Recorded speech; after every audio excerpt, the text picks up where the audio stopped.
My brain has been all over the place lately. A lot of stuff going on, and I wanted to get it all out and make sure I remember it. Because sometimes those fleeting thoughts, if you go back and analyze and remember what they could be inspired from, it draws you deeper into a different sector of your brain. I was watching an interview with Peter Capaldi. I didn't even know that he's an Oscar winner for a short film called Frank Kafka's It's a Wonderful Life. It was a slip of the tongue from his wife saying Frank Kafka instead of Frank Capra. And it just inspired his short film. And that story actually inspired a joke as I've been doing this more chaos journaling that I've been calling it.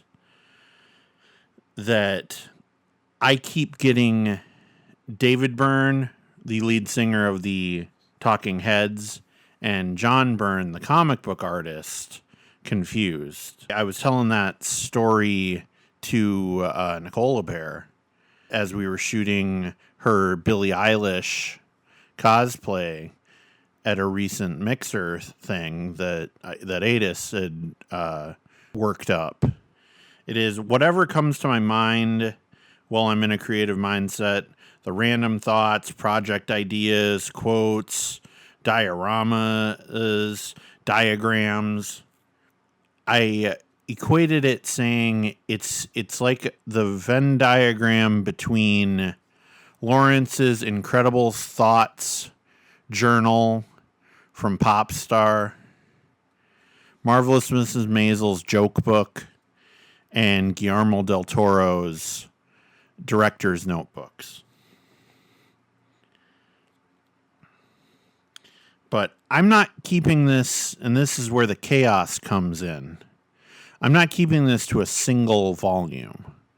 I've got all of these notebooks that I'm rotating through just so that I can get a fresh combination of stimulus each day.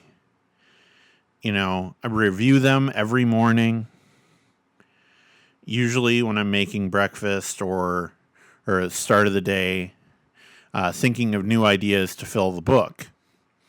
A couple rules that I said, though, because these are 12 journals, I'm not putting any to-do lists in here, because any to-do list I would hope would be a little bit more time sensitive.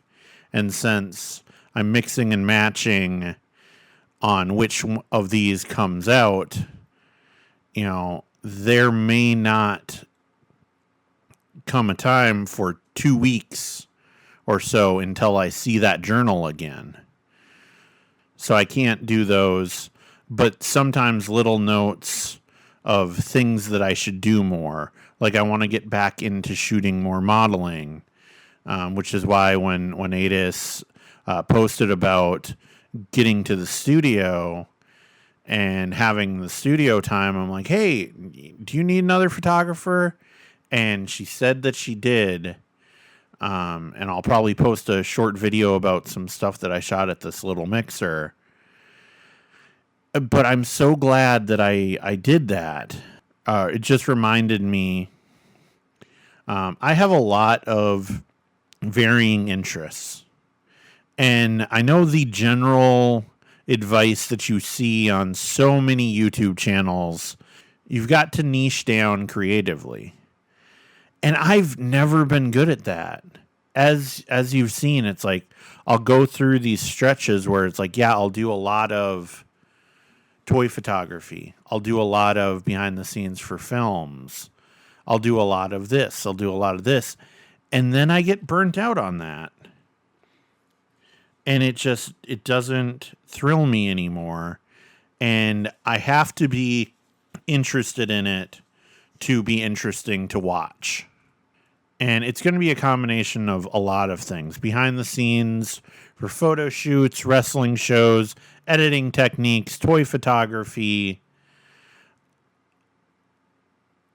It will be every couple weeks that you'll get a video, maybe more, but it could be anything from a full-on short film to a time lapse of me building some Legos.